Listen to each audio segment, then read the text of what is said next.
दोस्तों कभी सोचा है कि क्यों कुछ लोग बाकी सबसे बिल्कुल ही अलग नजर आते हैं? उनके चलने का स्टाइल, उनके बात करने का तरीका और उनकी बॉडी लैंग्वेज दूसरों से बिल्कुल ही डिफरेंट होती है। जैसा कि उन्हें कोई ऐसा सीक्रेट पता हो जो उन्हें ज्यादा अट्रैक्टिव, चालाक और एक डेंजरस पर्सन बनाता है। कुछ ऐसा पता हो जो उन्हें हर फील्ड में दूसरों से आगे रखता है। लेकिन अगर मैं आपसे ये कहूँ कि कोई भी पर्सन शुरुआत से ऐसा नहीं होता, बल्कि ऐसे लोगों को अच्छे से दूसरों की साइकोलॉजी के साथ खेलना आता है और इसी वजह से वो हमेशा उनसे 2 कदम आगे रहते हैं। क्योंकि जिस पर्सन को साइकोलॉजी का सही से इस्तेमाल करना आ गया, वो कहीं भी किसी भी फील्ड में मार नहीं खाएगा। और आज की इस वीडियो में हम आपके साथ साइकोलॉजी की ऐसी ही पावरफुल और माइंड ब्लोइंग ट्रिक्स शेयर करने वाले हैं, जिनका यूज करके आप भी एक मिस्टीरियस और क्लेवर पर्सन बन सकते हो। ये ट्रिक्स कोई जादू नहीं है, लेकिन इनका असर ऐसा होता है कि आपके सामने वाले शख्स की सोच और फैसले आपके कंट्रोल में आ जाते हैं। और साथ में आप ये भी पता लगा सकते हो कि कौन इन ट्रिक्स का यूज करके आपको मैनिपुलेट करना चाहता है। और लास्ट ट्रिक को तो गलती से भी मिस करने की मिस्टेक मत करना,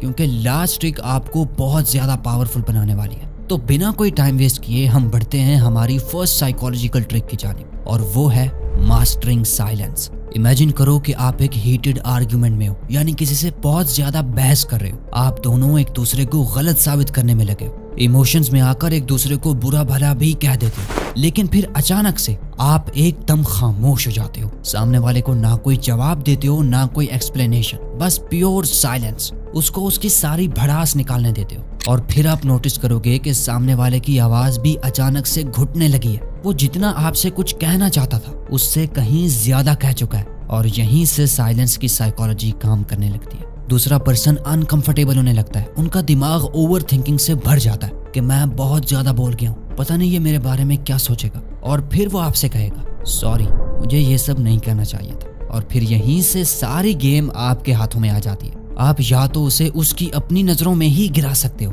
या फिर उससे वो काम निकलवा सकते हो जो आप निकलवाना चाहते हो। ये है सीक्रेट पावर ऑफ साइलेंस। अगर आप इसे अच्छे से मास्टर कर लेते हो, तो आप साइलेंस की आर्ट से कॉन्वर्सेशन को कंट्रोल कर सकते हो, आर्ग्यूमेंट्स जीत सकते हो और लोगों से अपना नेक्स्ट मूव छुपाकर एक मिस्टीरियस पर्सनैलिटी बन सकते हो। लेकिन आखिर इसके पीछे की साइकोलॉजी क्या है? दोस्तों, ह्यूमन ब्रेन एक क्लोजर चाहता है। ये अनफिनिश्ड बिजनेस को बिल्कुल पसंद नहीं करता। इसे हर बात का कोई ना कोई रिजल्ट चाहिए होता है, चाहे फिर वो रिजल्ट अच्छा हो या बुरा, इससे उसे कोई फर्क नहीं पड़ता। और जब कॉन्वर्सेशन में कोई गैप होता है, खास तौर पर टेंस सिचुएशन में, तो ह्यूमन ब्रेन उस गैप को ओवर थिंकिंग से भर लेता है। सामने वाला खुद कंफ्यूज हो जाता है कि क्या मैंने कुछ गलत बोल दिया, ये जवाब क्यों नहीं दे रहा। क्योंकि उन्हें ये डर होता है कि जो उन्होंने बोल दिया है, कहीं उसके लिए आप उन्हें जज करने ना लग जाए। और यही फियर उन्हें कमजोर और वल्नरेबल बना देता है। और इसी वजह से वो साइलेंस को तोड़ने के लिए या तो कुछ उल्टा सीधा बोल देते हैं, या फिर अपनी पोजीशन को और ज्यादा वीक बना लेते हैं। और हाँ,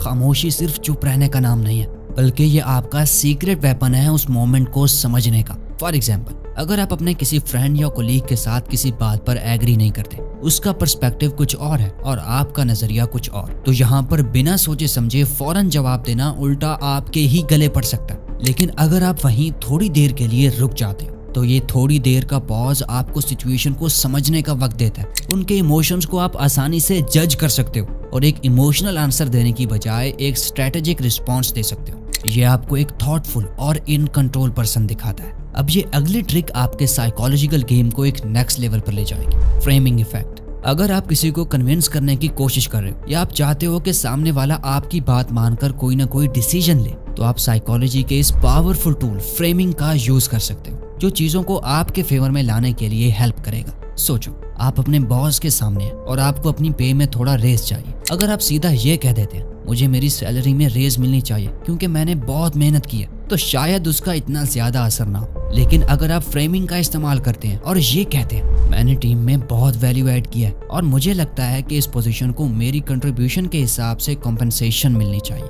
तो सडनली आपने सिचुएशन को पूरी तरह से बदल दिया। आपने अपने केस को इस तरह से फ्रेम किया है कि अब वो पर्सन आपको ज्यादा सीरियसली लेगा, क्योंकि आपने अपने फायदे से ज्यादा कंपनी के फायदे की बात की है और बॉस को लगेगा कि आप एक हायर पोजीशन के काबिल हैं। ये ट्रिक इसलिए पावरफुल है क्योंकि ह्यूमन ब्रेन नेचुरली इस तरह से रिएक्ट करता है कि किस तरह से इंफॉर्मेशन को प्रेजेंट किया जा रहा है। अगर आप चीजों को पॉजिटिव एंगल में दिखाएंगे, तो दूसरे लोग नेचुरली उसी पर्सपेक्टिव को अपनाने लगते हैं। Third, the scarcity principle. Psychology की ये ट्रिक हमें बताती है कि अगर कोई चीज बहुत ही कम हो तो उसकी वैल्यू खुद ब खुद बढ़ जाती है, क्योंकि ये ह्यूमन ब्रेन की एक नेचुरल इंस्टिंक्ट है। जब कोई चीज लिमिटेड या रेयर यानी कीमती लगती है तो हम उसे ज्यादा वैल्यू देने लगते हैं। सोचो, अगर आप किसी चीज को सेल कर रहे हो और आप बस ये कह रहे हो ये एक अच्छी डील है, आपको ये लेनी ही चाहिए, तो लोग उतना ज्यादा आपसे चीज लेने में इंटरेस्टेड नहीं होंगे। लेकिन अगर आप ये कह देते हैं इस प्रोडक्ट में सिर्फ 5 स्पॉट्स बाकी हैं और ये ऑफर सिर्फ 24 घंटे के लिए वैलिड है, तो लोगों के दिमाग में अर्जेंसी क्रिएट हो जाती है और वो अपना डिसीजन लेने में जल्दी करते हैं, क्योंकि उनको ये डर होता है कि अगर ये अपॉर्चुनिटी गई तो फिर वापस नहीं मिलेगी। और इस साइकोलॉजिकल प्रिंसिपल को आप सिर्फ मार्केटिंग में ही नहीं बल्कि अपनी डेली लाइफ में भी अप्लाई कर सकते हो। अगर आप अपने आप को बिजी दिखाओ कि आपका टाइम लिमिटेड है तो लोग आपको ज्यादा वैल्यू देने लगेंगे। जब लोग समझते हैं कि उनको आपकी कंपनी या अटेंशन नहीं मिलेगी या अगर मिलेगी तो बहुत कम मिलेगी, तो वो उसके लिए ज्यादा डेस्परेट यानी तड़पने लगते हैं और इस इंतजार में होते हैं कि आप उनसे कब मिलोगे। The commitment consistency principle. कभी सोचा है कि कैसे कुछ लोग दूसरों से कितनी आसानी से काम निकलवा रहे होते हैं, ऐसा कि जैसे उनके पास दूसरों के दिमाग को कंट्रोल करने का कोई मैजिक हो।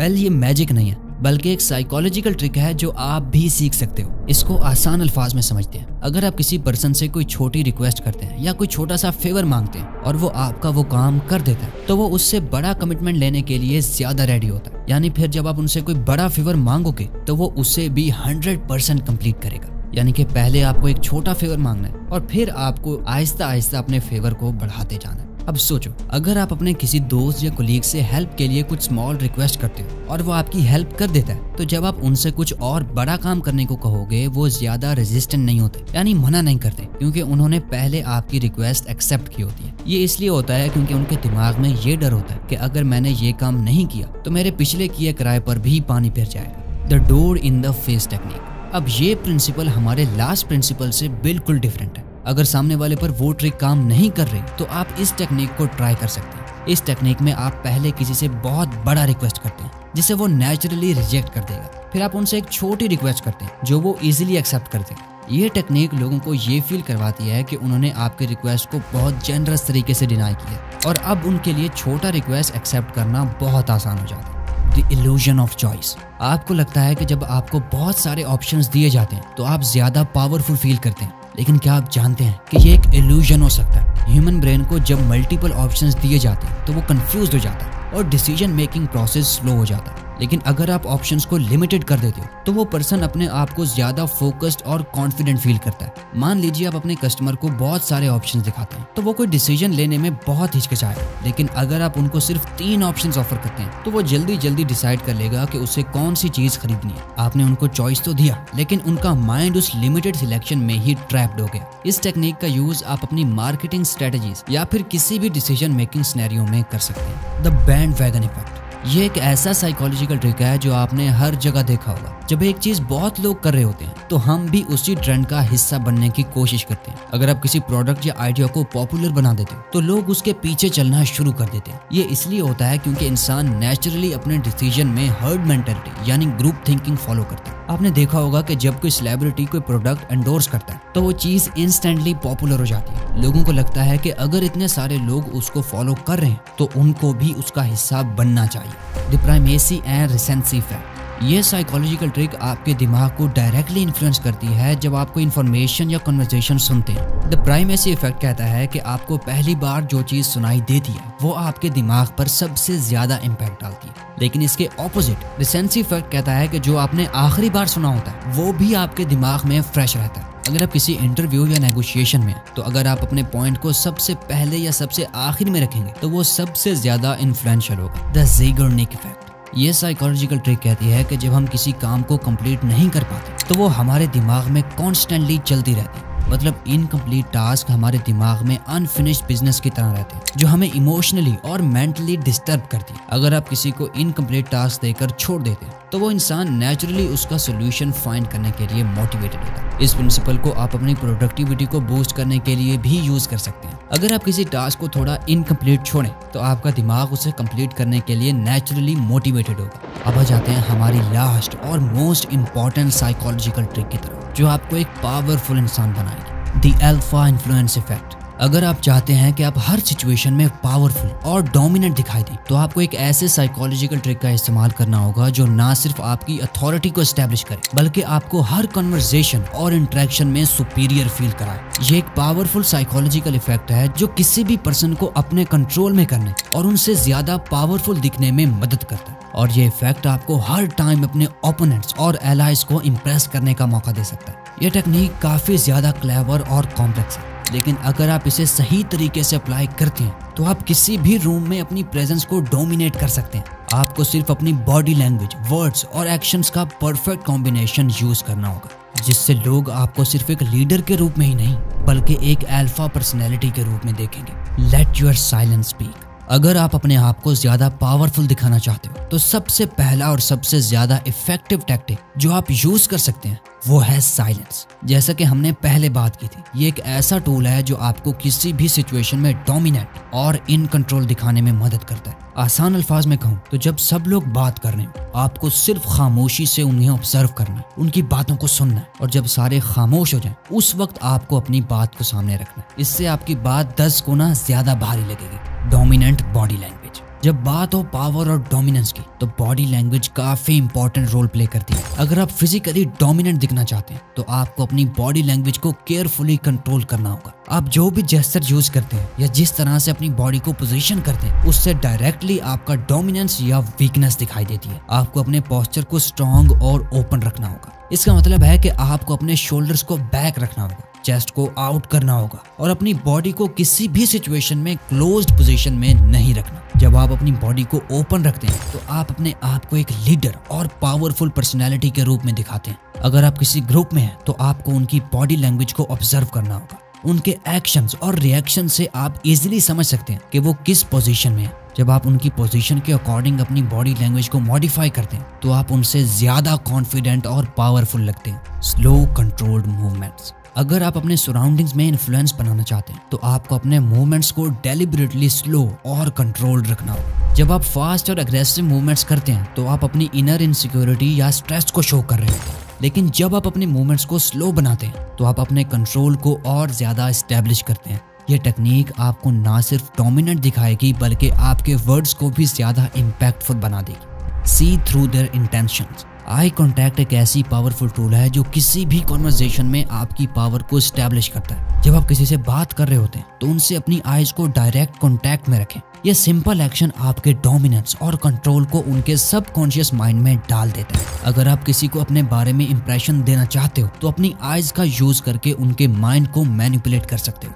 जब आप उनसे डायरेक्ट आई कांटेक्ट बनाते हो तो वो ऑटोमेटिकली आपको ज्यादा अथॉरिटेटिव और कॉन्फिडेंट समझने लगते हैं। Understanding their weaknesses. ये एक ऐसा स्किल है जो ज्यादातर लोग इग्नोर करते हैं, लेकिन अगर आप अपने लिसनिंग स्किल्स को शार्पन करते हैं तो आप दूसरों के माइंड को आसानी से मैनिपुलेट कर सकते हैं। जब आप किसी को जेन्युइनली सुनते हैं तो आप उनकी वीकनेसेस और डिजायर्स को समझने लगते हैं। आपके लिए एक मास्टर मैनिपुलेटर बनने का सबसे बड़ा फायदा यह है कि जब आप दूसरों की बातें ध्यान से सुनते हैं तो आप उनकी कमजोरियों को समझ लेते हैं। ये इन्फॉर्मेशन आपको उनको इन्फ्लुएंस करने में मदद करती है। The unpredictability factor. अगर आप अपने पावर को और ज्यादा इंटेंस बनाना चाहते हो तो आपको अपने एक्शंस को अनप्रेडिक्टेबल और सरप्राइजिंग रखना होगा। जब आप हमेशा अपने डिसीजंस प्रेडिक्टेबल रखते हैं तो लोग आपके इंटेंशंस को इजीली गेस कर लेते हैं, लेकिन अगर आप अपने एक्शंस में अनप्रेडिक्टेबिलिटी लाते हैं तो वो लोग हमेशा आपके साथ डील करते वक्त अनश्योर फील करते हैं। उन्हें कोई आइडिया नहीं होता कि आपका नेक्स्ट मूव क्या है। ये अनप्रेडिक्टेबिलिटी आपके एक्शन और वर्ड्स दोनों में होनी चाहिए। कभी कभी आपको अपनी बात को सरप्राइज एलिमेंट के साथ डिलीवर करना होगा, जिससे सामने वाला पर्सन कंफ्यूज हो जाए और अपनी नेक्स्ट मूव को केयरफुली प्लान करे। आप इस अनप्रेडिक्टेबिलिटी को अपनी कन्वर्सेशन में, अपने जेस्चर्स में और अपनी ओवरऑल बॉडी लैंग्वेज में अप्लाई कर सकते हो। जैसे ही आप उनको सरप्राइज करते हैं तो आप उनके माइंड में डोमिनेंस एस्टेब्लिश कर रहे होते हैं। Become a thought leader. अगर आप अपनी अथॉरिटी को मैक्सिमाइज करना चाहते हो तो आपको अपने ओपिनियन को स्ट्रॉन्ग और कॉन्फिडेंट बनाना होगा। जब आप किसी इशू पर अपने व्यूज कॉन्फिडेंटली रखते हैं तो आप ऑटोमेटिकली अपने आप को एक थॉट लीडर के रूप में एस्टेब्लिश करते हैं। अपने व्यूज को सबके सामने कॉन्फिडेंटली रखने से लोग आपके ओपिनियंस को फॉलो करना शुरू कर देते हैं। ये ना सिर्फ आपको ज्यादा डोमिनेंट बनाता है बल्कि दूसरे लोग आपके इन्फ्लुएंस को समझने लगते हैं और आपको अपने लीडर के रूप में देखते हैं। अब अगर आप असली मर्द बनने के रूल्स जानना चाहते हो तो राइट वाला वीडियो देखो, और अगर चालाक और होशियार बनना चाहते हो तो लेफ्ट वाला वीडियो देखो। वीडियो अच्छी लगी तो लाइक करके चैनल को सब्सक्राइब कर देना। Thanks for watching.